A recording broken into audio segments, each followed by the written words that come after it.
Welcome to the H.E.A.L, Help, Elevate, and Learn podcast. This podcast is a guide to healing your inner child and maturing your inner adult. This is the place where we slow down, look within, and begin the journey of restoring what was lost, silenced, or forgotten. Here, we believe that healing the inner child is not about reliving the past, it's about rewriting your future. Together, we'll uncover the wisdom, the strength, and the love you've always carried inside. So take a deep breath.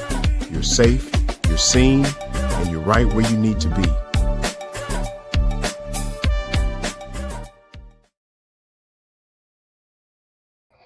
Hello, everybody. How you doing today? This is Sakoni Prince of SakoniPrince.com, where we make motivation personal.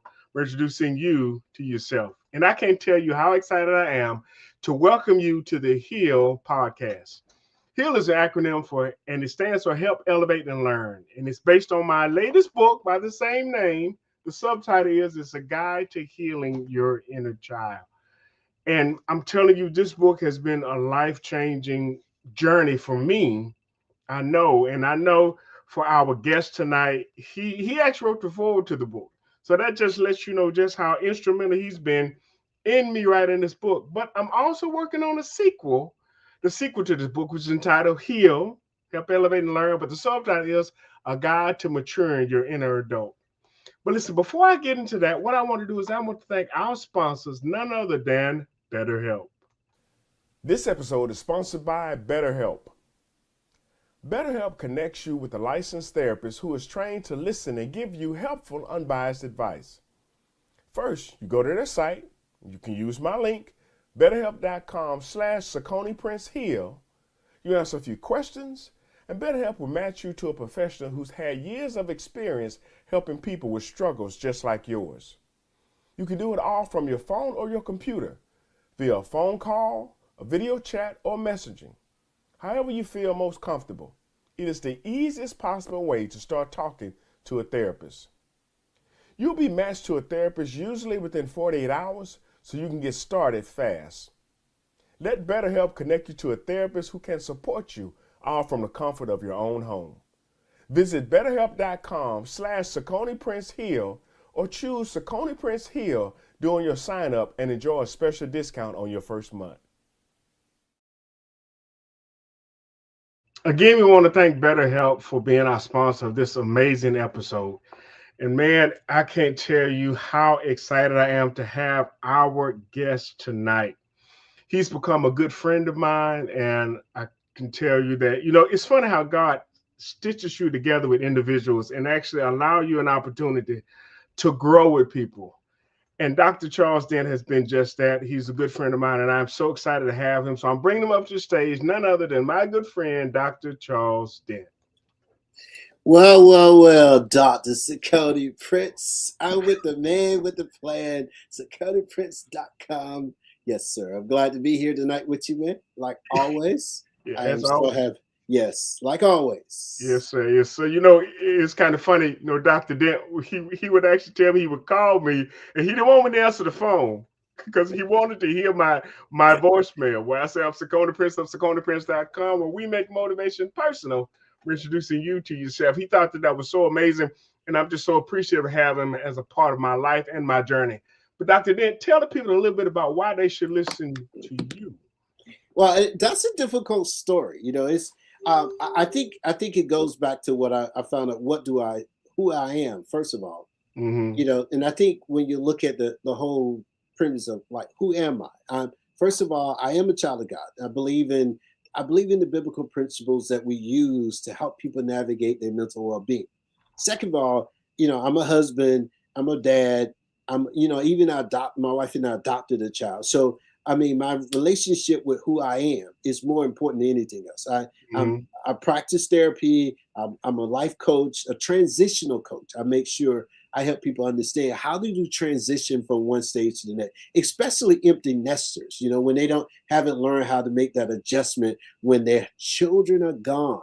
Because you find a lot of times people stay together because of the children. So I try to help them transition in that situation. The other thing is I work at the University of South Alabama in the Veterans Department. I work with, it's called the 251 Frontline Initiative, helping people navigate their mental well-being, whether they're a cadet, or whether they are someone else working, dealing with their mental health well-being.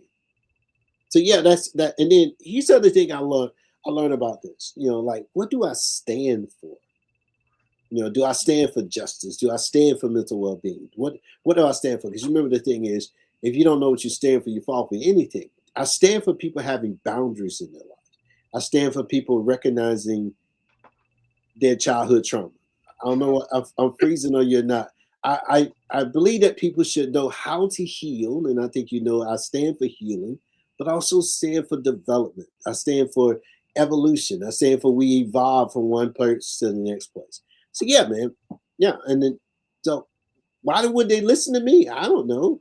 It's just I really don't know why sometimes people listen to me, but I realize I bring something unique to the table.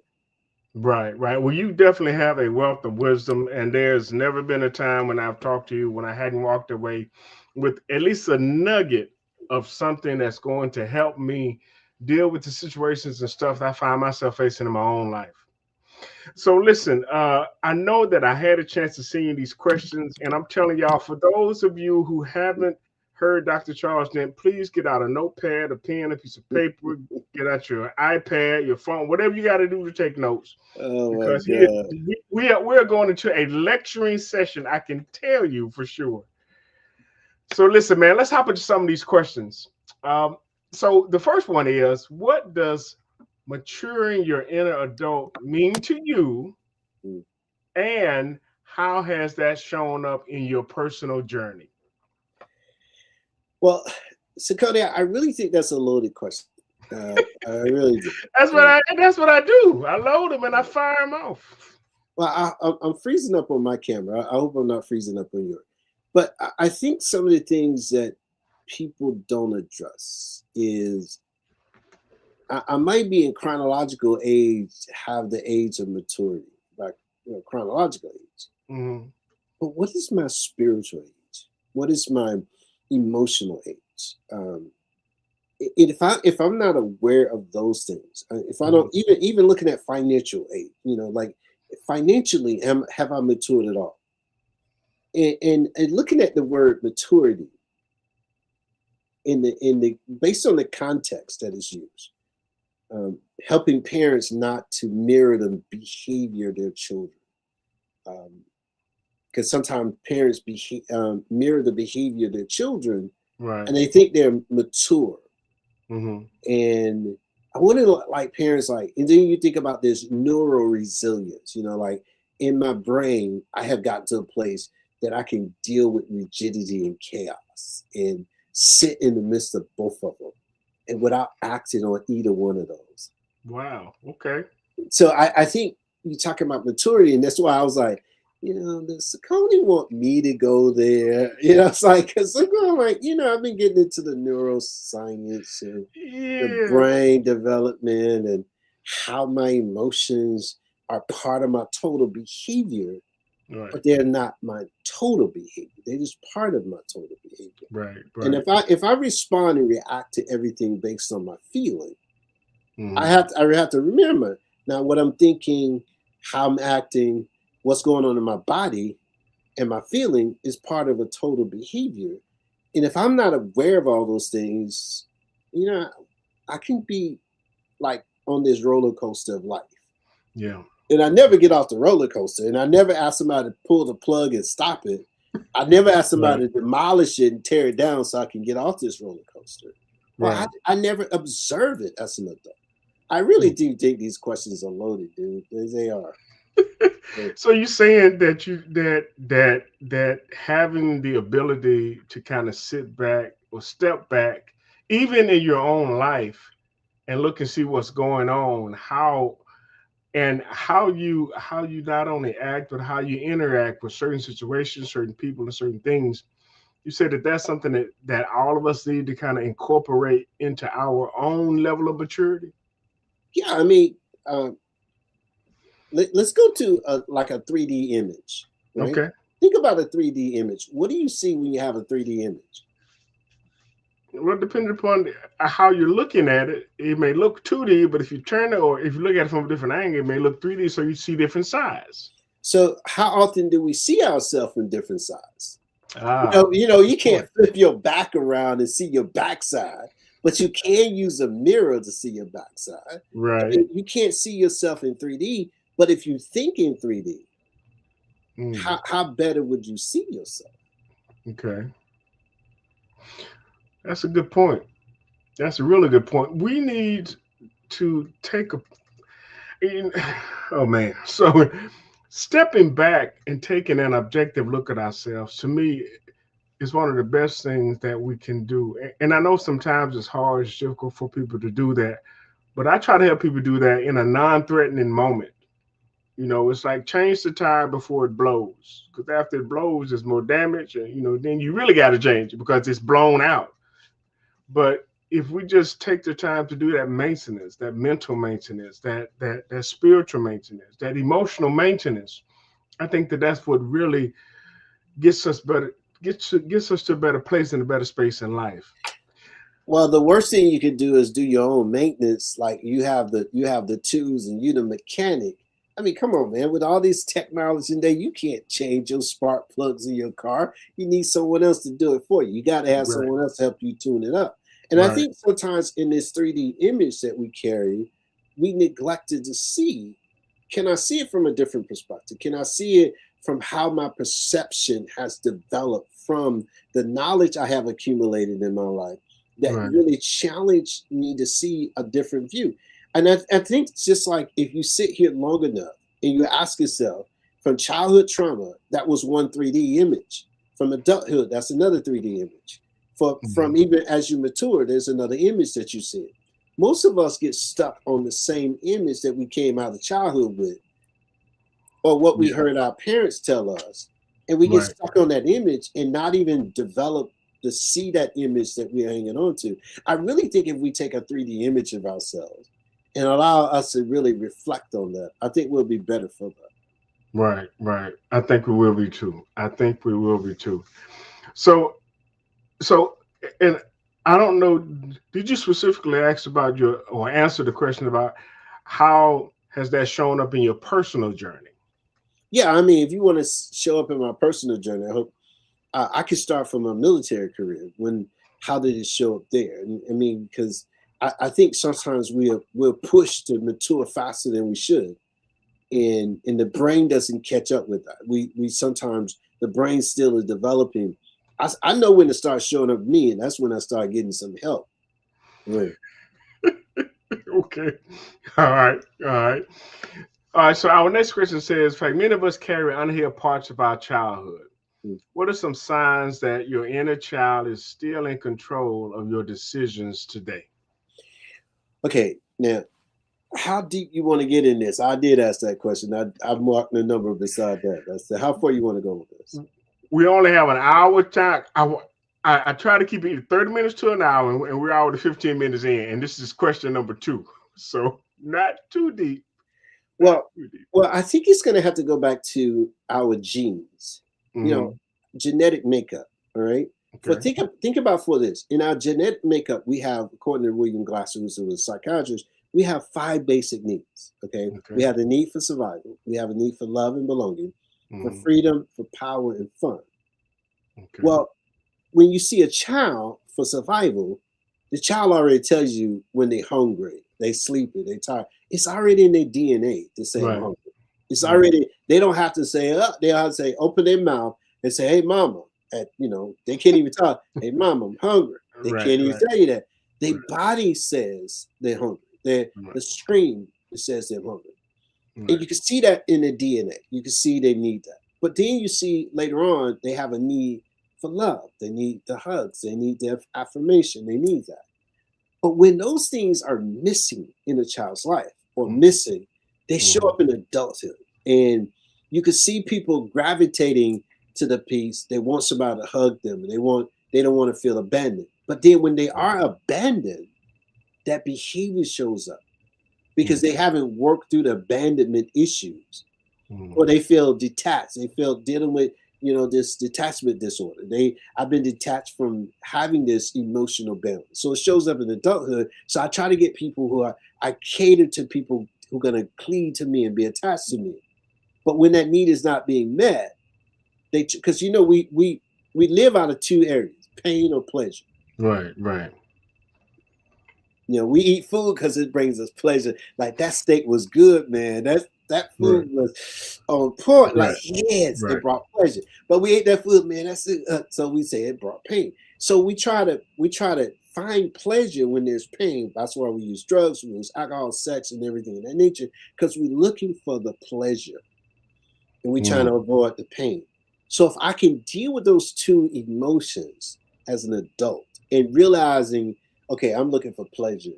And so that's why you find people in affairs and everything, because they're looking for that pleasure. They're trying to avoid the pain. It's the things that they, so when my adult childhood has grown up and matured, especially in certain areas, when that need is being met from an internal standpoint and not external. Yeah. That's when you're healing and you're showing up. Right. That is so true. So listen, our next question says, how can someone begin to recognize the difference between reacting from their inner child and responding as their mature adult self? Silence. Silence. Being quiet? Explain. Let me be silent for a while. Because then, see, I'm observing. I think most people don't know how to be quiet. I don't know how people to shut themselves down and not react to everything that's happening, because you don't have to react to it. Life is about how we respond to it. Here's this quote from Viktor Frankl. Between stimulus and response, there's a space. In that space, we choose basically how we're going to act. So whatever the stimulus is, and response, where's the space? How do I react in that space? I choose my behavior in that space. So every behavior is chosen, except those when we are in shock. Those behaviors sometimes are by surprise. Most behaviors are chosen by us. And it's based on is that need being met in our life. Okay. We got a comment here from Miss Charlotte White. She said, pleasure or pain or pleasure? Pain or pleasure? That's true. That's true. Yeah. In fact, we either are running from pain or running towards pleasure. Yeah, we're running from pain, seeking pleasure, and end up running into more pain after the pleasure's gone. I mean, it's reality. That's where we got addiction from. We seeking pleasure, trying to escape the pain. It's seeking that pleasure. And when that need is not being met, we get frustrated with the person that we thought was supposed to meet that particular need. In this marriage, I thought I was going to be pleasure. I was never going to be pain. Marriage can be very painful. Relationships can be very painful. But it's how do I respond and not react? What is the stimuli? What is the context, that create that stimuli? Because if I can sit there and say, in the context, you and I having this conversation, in the content, what's going on inside of me, at rigidity and chaos, I'm at peace. Charlotte chimes in again. She says, every behavior is chosen. Absolutely. Except the ones that when you're in shock. Like when you're in shock, that behavior sometimes is surprise. It's a surprise behavior. So your reaction can be different from it. Yes, every behavior is chosen, except when you're in shock. Okay. All right. Cool. So in your experience, what role does forgiveness of self and others play in the healing and maturing process? I'm gonna get something to drink because I know he gonna be here for a minute on this one. Now, if everybody's chiming in right now, I'd like for them to put in there, because forgiveness. See, we've been trying to just play with this subject, radical forgiveness in the National Human Prayer Call, and when I start digging deep into it, radical forgiveness is acting like it never happened. Okay. Now, traditional forgiveness is different from radical forgiveness. Radical forgiveness is treating yourself like God treats you when he forgives us and casts into the sea of forgetfulness and remember it no longer. God doesn't bring it up again. Now, traditional forgiveness is that we keep in the account. I can forgive him, but I won't forget it. See, that's not radical forgiveness. But radical forgiveness happened in the spirit and truth. That's why the prodigal son is an example of radical forgiveness. The father restored him as if it never happened. That's why I don't believe, because every commentary will talk about Peter and Jesus asked him, Simon, son of Jonas, lovest thou me more than thee? This is the first lesson Jesus is teaching Peter about love. It's like he's restoring him because he has forgiven. Radical forgiveness, he's treating Peter like what he denied him. He'll say, the scripture doesn't tell us, Peter, because you denied me 3 times, let me bring restoration to you. Scripture doesn't tell us that. We read that into the scripture. We listen to commentaries and we eisegete the text.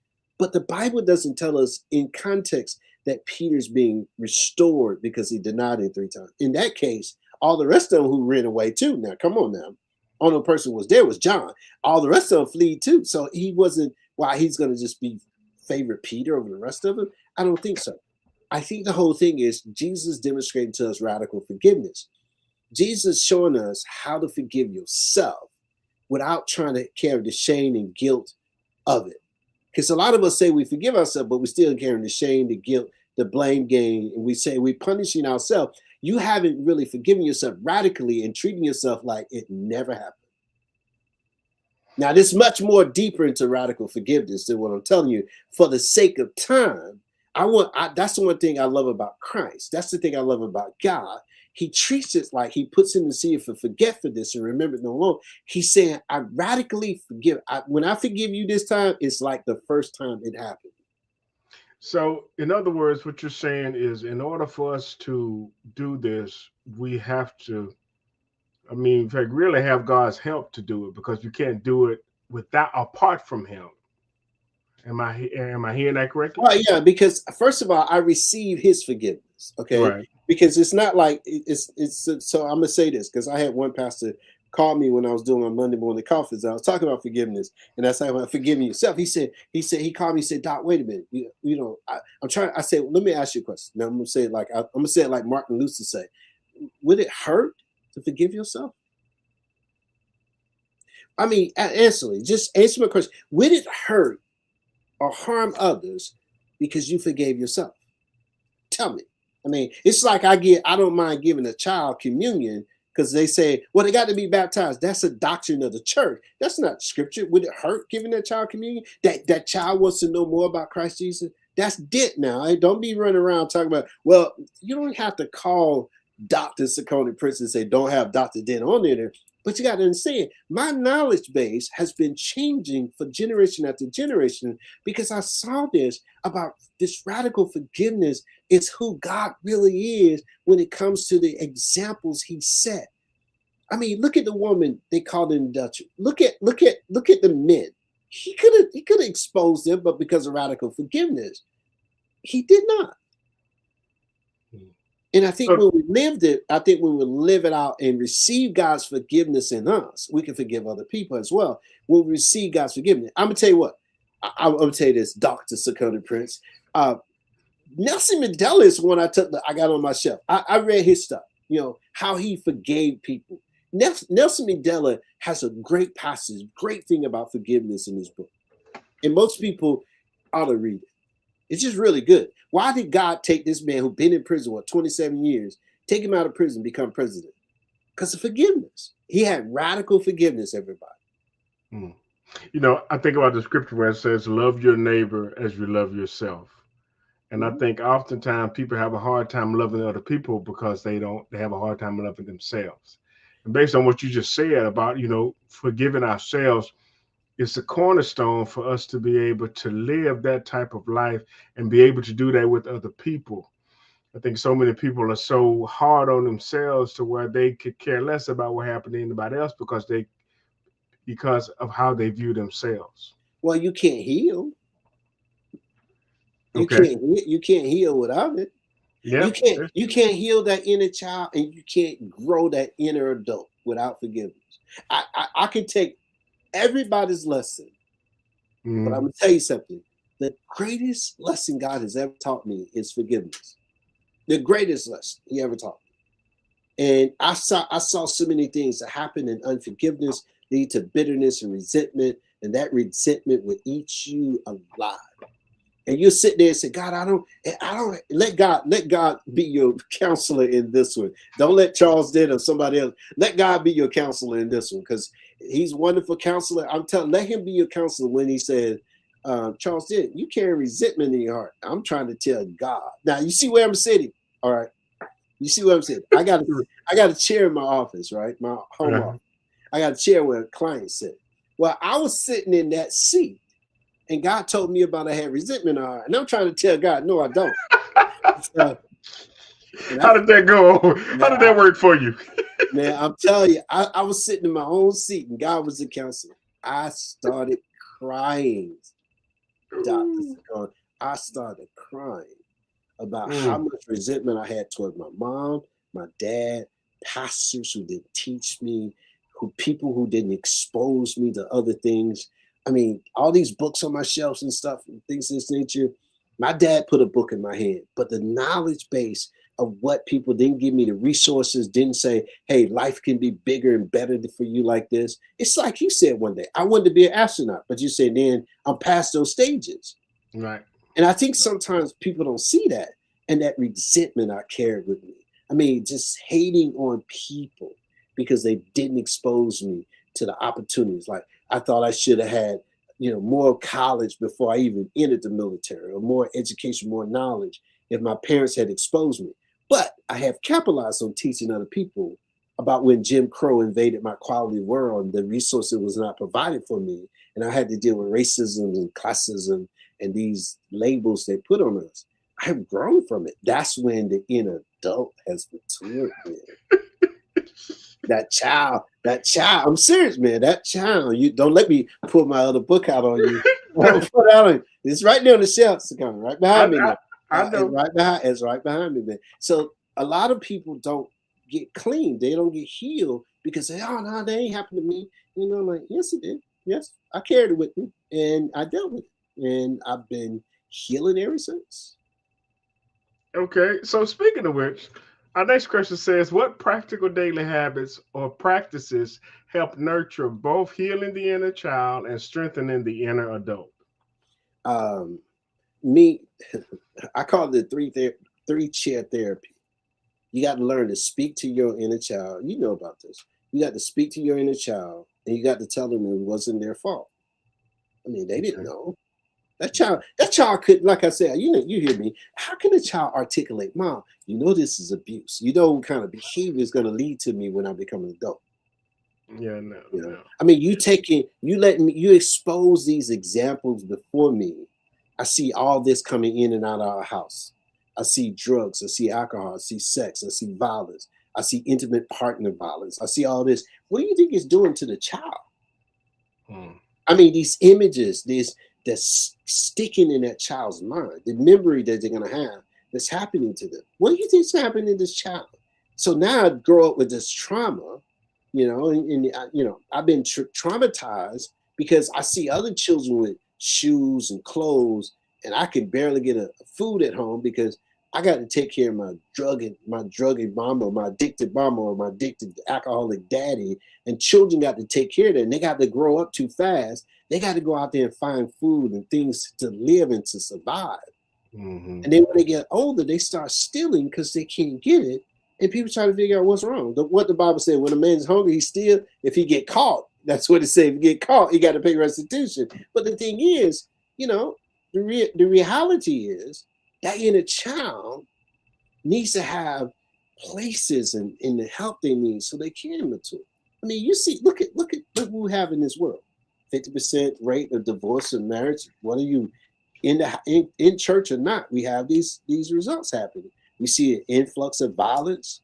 We see crime happening. We see abortion. Because I remember, Sakoni, don't get me started with this, but I remember people called me in and talked about certain things, and they were doing teenage pregnancy. And I asked the group, I said, does that include teenagers who had abortion? They said, no. I said, well, these numbers are skewed. They're not right.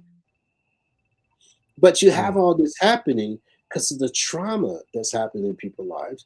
And then what happened? We struggle healing. Right. So What practical daily habits or practices, can help that? Journaling. Journaling. Yeah, journaling. Writing out your thoughts at times. Write them out. How you feel. Yeah. Yeah, I mean, I got mine. Journal. Put them in a journal. Yeah, Like your man. journal volume 1. Yeah, I got journals, man. I keep my stuff. I journal. I mean, Okay. most men don't journal. They think it's like, it's really really good to journal. Give your brain release. Practicing mindfulness and meditation. Hmm. Sit back and just practice. Declutter your mind. Get to the place that you could just reset, and you do it intentionally by resetting your mind. Right. Don't You take know everything personal. Everything is not personal. You that. know? So I think people take everything personal. You don't have to take it personal. Yeah. Yeah. That's so true. In my first book or in my H.E.A.L book, I talked about journaling, and yeah, in fact, you are right. In fact, most men, of course, don't want to journal uh, because most men don't want anybody to be able to read their thoughts. So my suggestion was write it, read it, and release it. And what I meant by that is you could write it if you have a fire pit, you have a barbecue grill, write it, read it out, take it out there and just set it afire. But get it out of you, put it on paper, get it out, and you'll be amazed how therapeutic that is. Uh, Well, I so don't yeah. want to burn. I don't want to burn mine because I want to Okay. go. I want to go back and look at it. I'm serious. I go back and look at some of the thoughts I had. I go, ooh, I was thinking that. Like, like for example, I can go back on a date and look at some of these things. I go back to dealing with youth and trauma, youth and violence, black male trauma, absentee of belongings, missing a sense of belonging. Then I could go to this one, mental health needs, leadership. I could see all the things I wrote, and then I Mhm. look at the psychological pain, the suffering, the loop that we stay in. You know, because pain is our best teacher. You know, just think about it. Without negative things and negative thoughts, how do you grow? How do you learn? How do you retool those? How do you reset those if you don't have them? Yeah. You learn more from failure than we do from success. Or And and here's the thing: can you tell me the difference? I'm gonna ask you a question oh, because sometimes people don't know the difference between failure and losing. okay.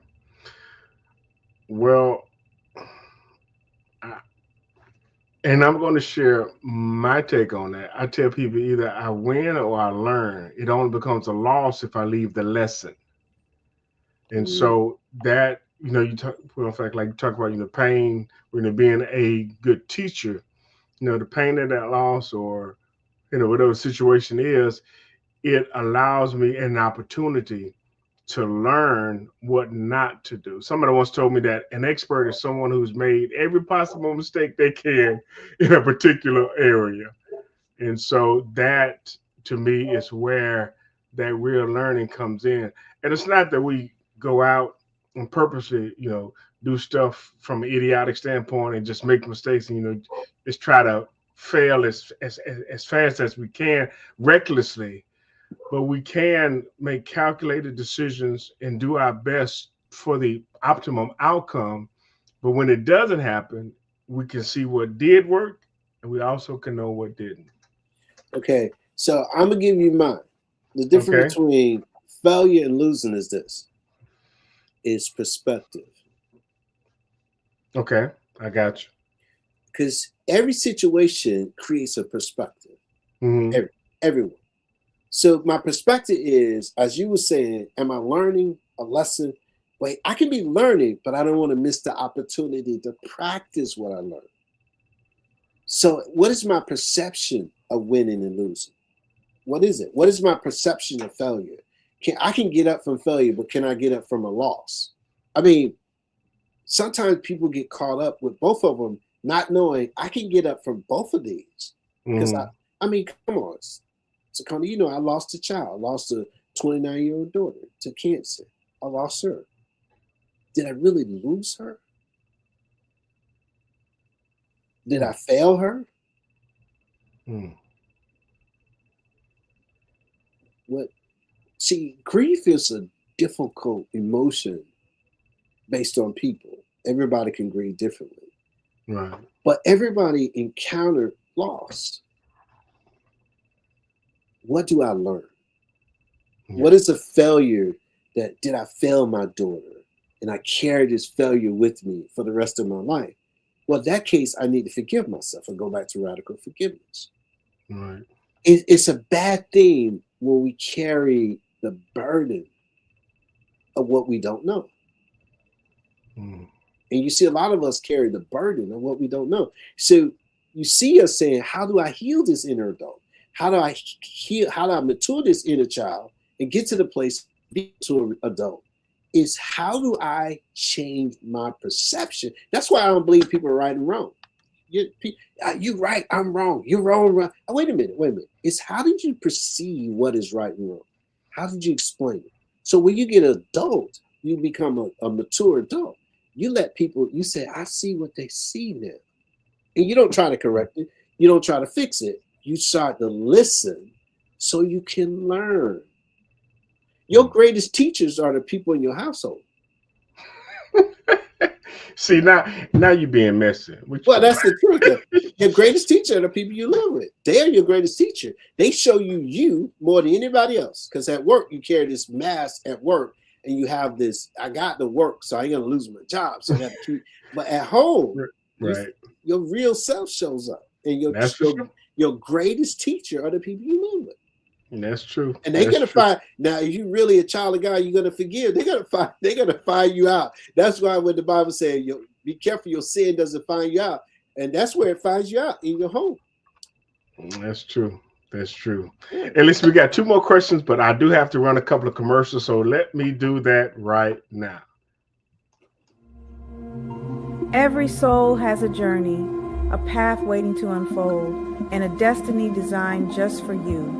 In infinity, the journey to becoming, you'll awaken to your own beginning. In eternity, the path unfolding, you'll find strength in every step forward. And in serendipity, the destiny of you, you'll embrace the beauty of who you were created to be. These are not just books, they are guides, companions for your heart and spirit. Your journey is calling. Answer it today. Purchase the trilogy now, available on Amazon. And I want to thank my dear friend, Dr. LaDonya Yvette, for having that commercial on our show. But I also have one from my coach, Dr. Ruben West, because he has doing some amazing things in Africa. And I went with him back in 2023, but he's going again this year. And I'm excited to see if I can tag along, because this was an amazing experience. But check this out.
So if you've ever considered going or speaking internationally, going to Africa, I would highly recommend contacting me or my coach, Dr. Ruben West.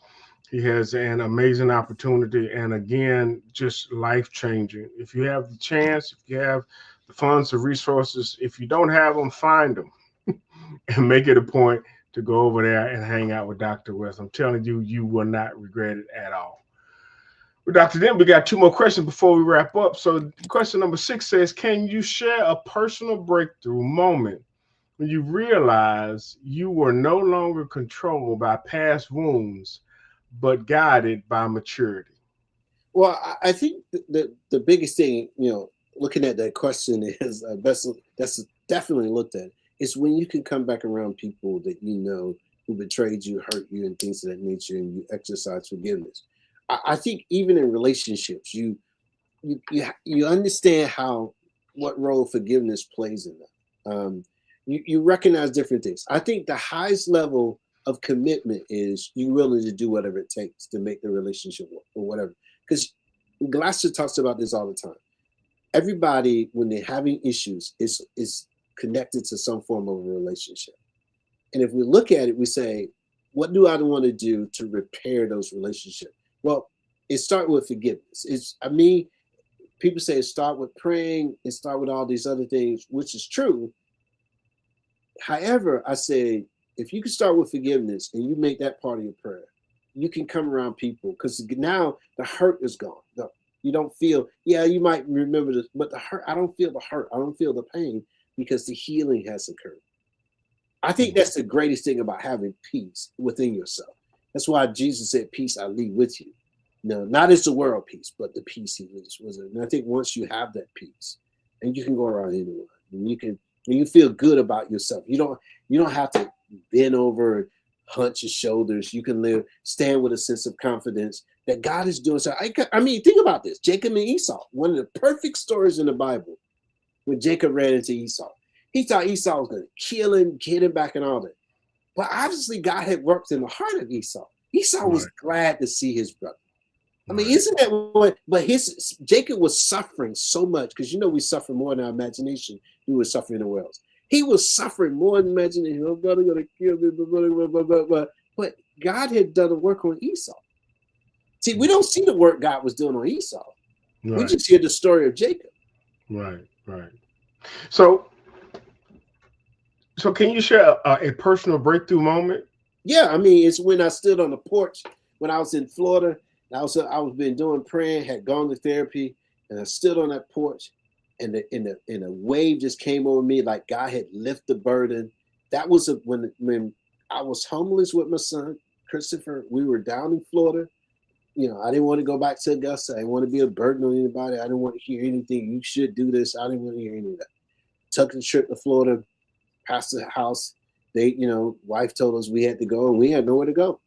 And God worked out all the details. I never used my veteran status until I was in Florida. And the veteran organization gave us the help we needed, and we were able to get on our feet. And the thing is, nobody knew it.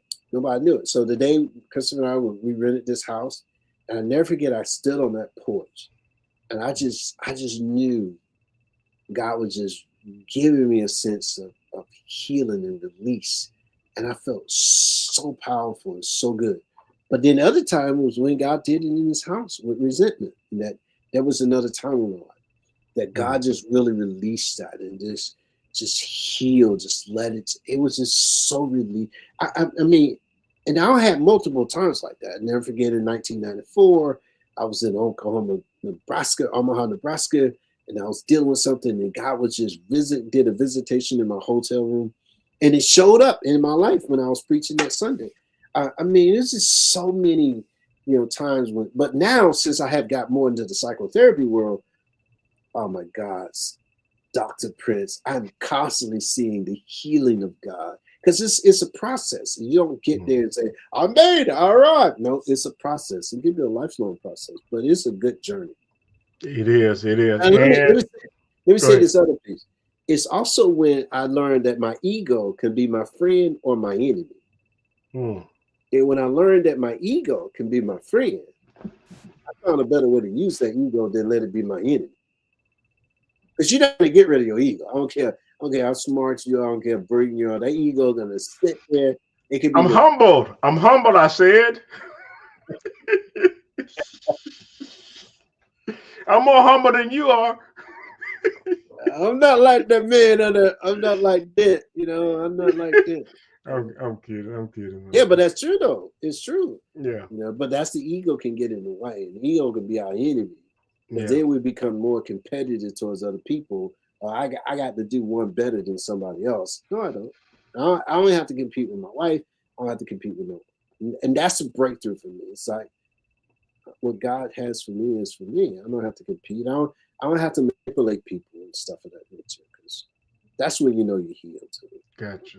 Gotcha.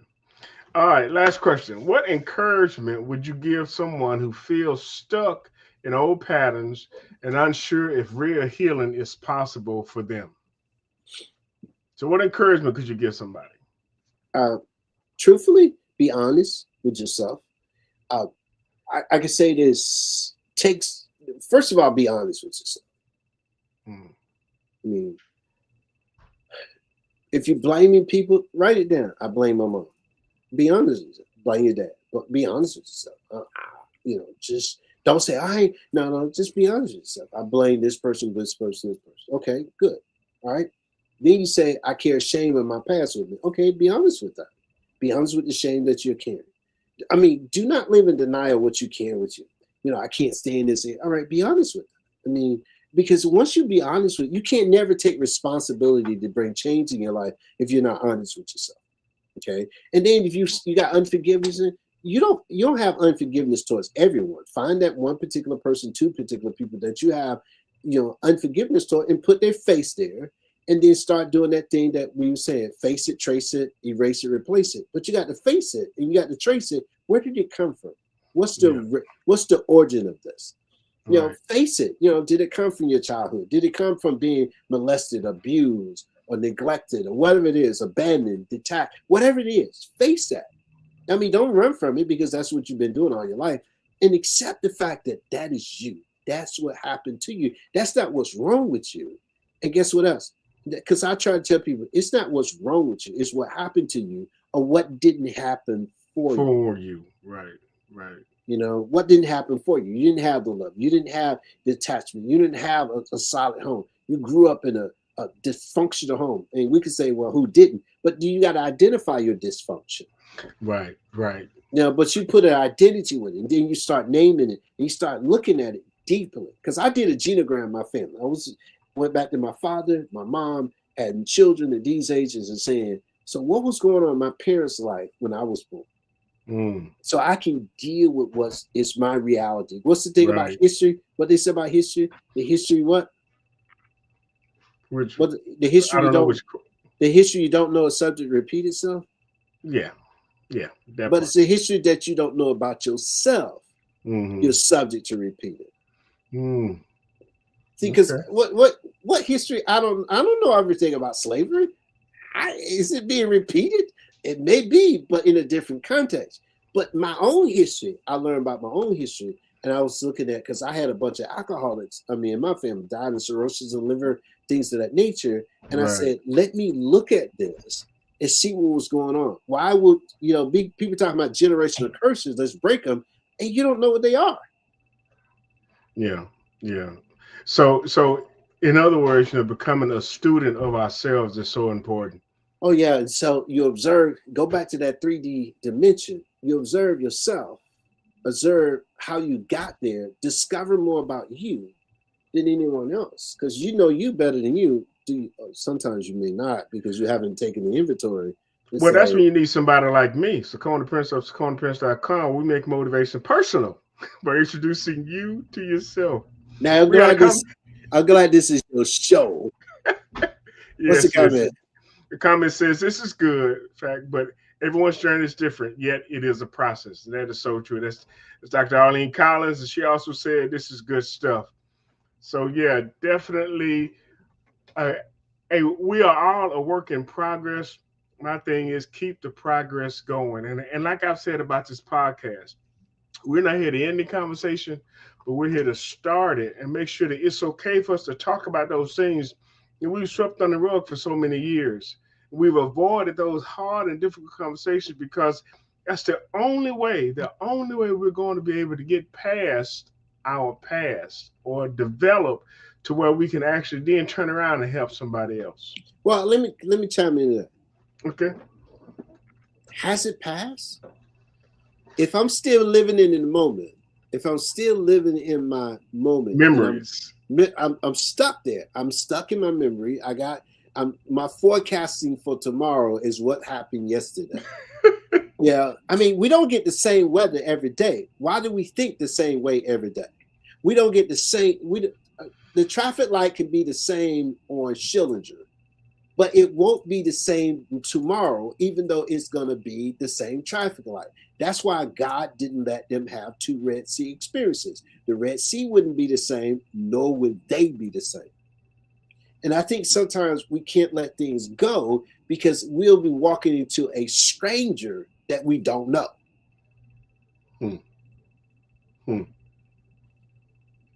Good point. Good point. Well, listen, I know that we could go on for another 3 days with Dr. Dent, with all the information and knowledge that he had. But listen, I want you, Dr. Dent, to share with people, and I put it around this video, but just in case somebody's listening on a podcast or on Spotify or iHeartRadio, I want you to share with them, how can they get in contact with you? How can they follow you? How can they find out what you have going on? Well, they could go to our website at Dent Enterprises, DEI, Dent Enterprises Incorporated. .com. They can check us there. You're going to find us on Facebook. I do a Monday morning coffee, not all the time, but I try to get back at it, and I'm talking a lot about forgiveness. They go on Facebook. They go on LinkedIn. They can find us there. And we're doing some revamping our website, so you'll see that in the future, because we got Dent Leadership Academy, we got parenting, we got Complete Thinker, we got the PTCW, Power to Create Wealth, we got the Dent Enterprises. So all these are a subsidiary of Dent Enterprises. So we growing that company. We rebranding this year. We doing this thing about traction that stick in 2026. It's time for a remix. So we're doing that. So I'm doing some work on trauma, doing work on marriage and people, leadership and recovery. Because a lot of times I ask the question, I say this, Dr. Prince, I said, why didn't they put people in leadership in recovery who just coming out of recovery, put them in leadership, and they try to wing it, they try to make it happen, and they never train? So I asked that question to the Alabama Department of Mental Health. And so we're trying to do something about that so that people can be trained and they can have the proper tools, because the 10 biggest mistakes leaders make is, one, an old system that they're used to, top-down control and things of that nature. They don't know how to lead people. They don't know how to build culture, things of that nature. So those are some other works that we're doing. I'm dealing with couples in recovery. A lot of times couples who get together in recovery got to understand how to put safety plan, safeguard, because you don't want one relapse, they both relapse. And so we're doing with that too. It's okay. What else? I'm an author. You'll find my books on there. My last book is Tearing Down Daddy's Altar. That's coming out soon. I'm going to finish that piece. So just Google my name. You Google Dr. Charles Dent. I'm serious. You Google Dr. Charles Dent, it'll come on page 1, and you can see everything I have done. And I continue to do. Cool. And listen, we again, in fact, want to thank you, Dr. Dent, for taking time out of your busy schedule to be on our podcast. Again, always a pleasure. And I am so grateful and appreciative to God for our connection, our relationship. And for those of you who don't know, I also do motivational speaking. I do personal development and leadership development. And so now I've started in my podcast with my sizzle reel. So until next time, we'll see you soon. Well, my name is Sakoni Prince of SakoniPrince.com, where we make motivation personal by introducing you to yourself. I'm a motivational speaker, a trainer, and a coach. I'm also an author. I help people in the area of personal development and leadership development, because I believe that you can't lead others until you learn how to lead yourself. But once you learn how to lead yourself, the next logical step is that you lead other people. Sakoni Prince is the best keynote I've ever seen. He really encouraged me so much. He has this ability of seeing in people what they don't see in themselves. He was so confident. When he was coming to the stage, you could see like, wow, this is a lion. Any actor that's going for a role, they do a case study. If I'm going to be a fry cook, I go to a restaurant and watch people that are fry cooks. If I'm going to be a mob boss, I go and Well, maybe not go to with them out, but you take some notes as to what they do. Our children are watching us.